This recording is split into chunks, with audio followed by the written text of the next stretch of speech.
There are some important things to understand about how to deal with people that are antisocial, people that are sociopaths, people that are psychopaths, people that try to hurt others. And this becomes very clear when we look at the number of genocidal maniacs that are torturing and raping and killing people in Gaza, and they don't have a conscience about it whatsoever. So how their mind works, which is a whole different topic. And really, frankly, it doesn't matter in this situation. We don't care why. What we care about is protecting people that are vulnerable to them. So we're looking at three areas here. I'm going to look at my notes off and on. I apologize for that. We look at three areas. There's disarming, there's restraining, and there's monitoring.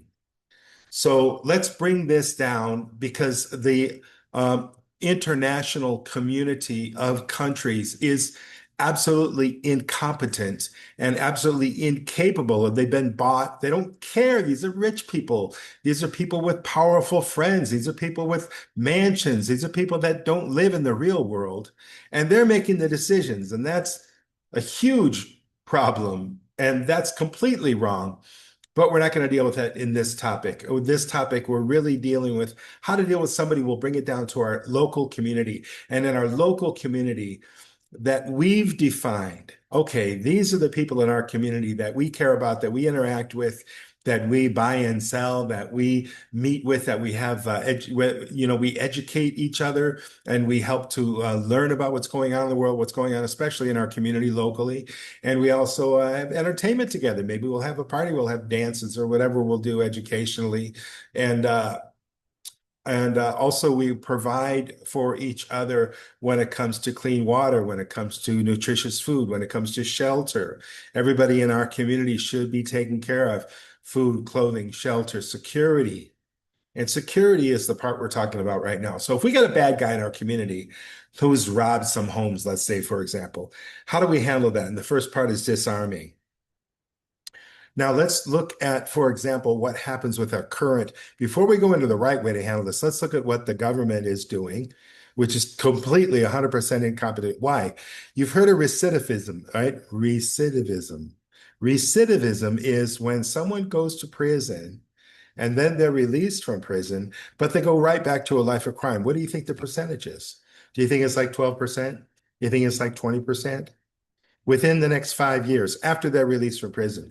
How effective is the prison system? By the way, if you really understand what's going on in America, the prison system is just a business.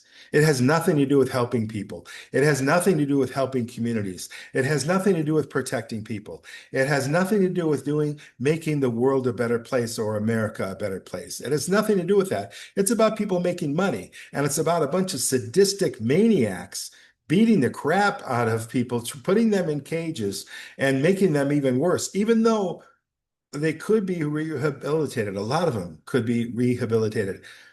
I don't know how many, but a lot of them, these are all human beings, and not all of them are all the way down to their DNA psychopaths. Most of them can be rehabilitated if they get the right help. Okay, so about 75%. 3 out of 4 will go back to a life of crime within 5 years of being released. This is the most ineffective possible system. But you know what? It's not supposed to be effective about helping people or rehabilitating people. It's supposed to be effective about making money. And this is what America's all about. It's about making money. Money rules everything. And it's a money-centered country, a money-centered culture, a money-centered society. We're looking at having a different center: compassion, responsibility, contribution to community, cooperation, communication, kindness, and accountability. And what we're talking about right now in this topic, accountability. Okay, what's the best way to handle it? Well, the first part, what we talked about at 103, is to disarm them. So somebody's in the community and they're breaking in, we disarm them. We remove whatever tools that they're using, whether it's guns, knives, lock picking, things or whatever they're using as tools to further their life of crime and of antisocial behavior, remove those tools first.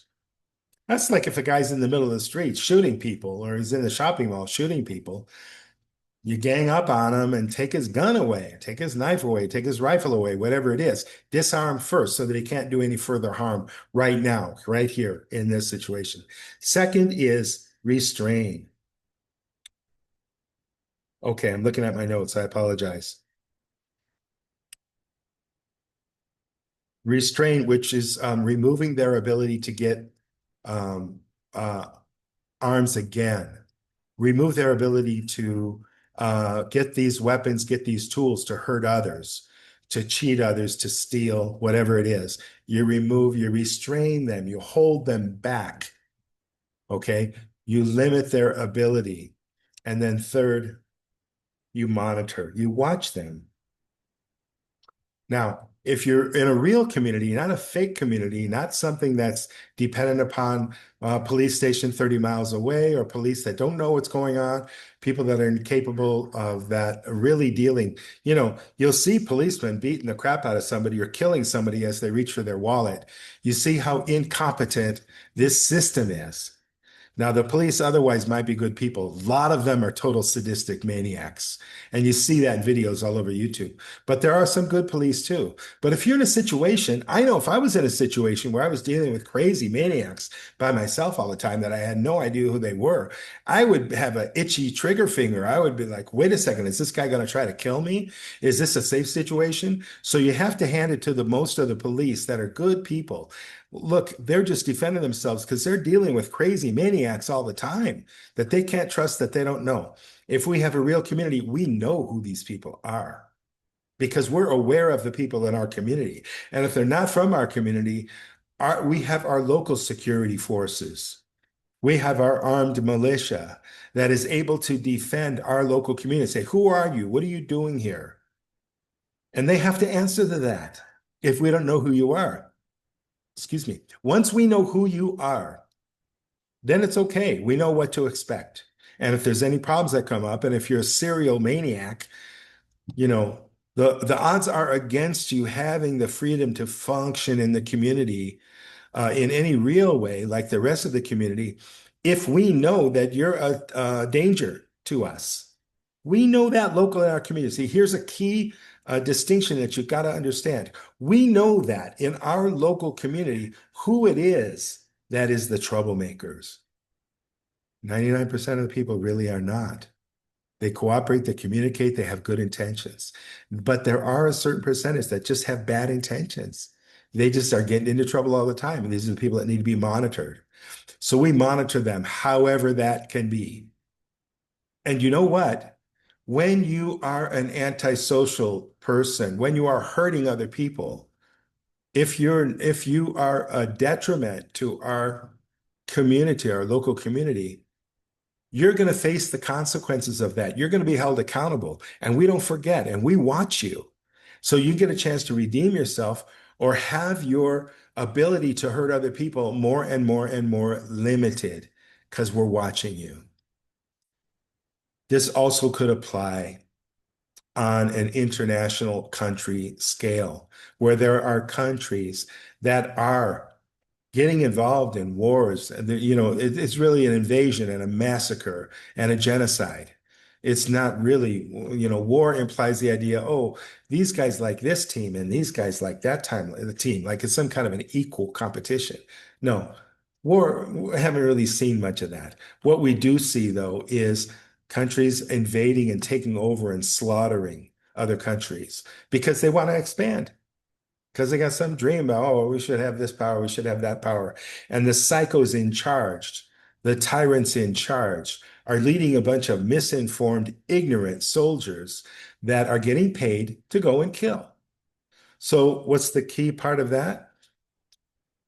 The key part of that is just that there's no accountability and there's no community and there's nobody there to say, wait a second, I'm not going to be part of that. And there's nobody there that's holding these bad guys accountable. In fact, they don't even know who the bad guys are. So where we start is with real community.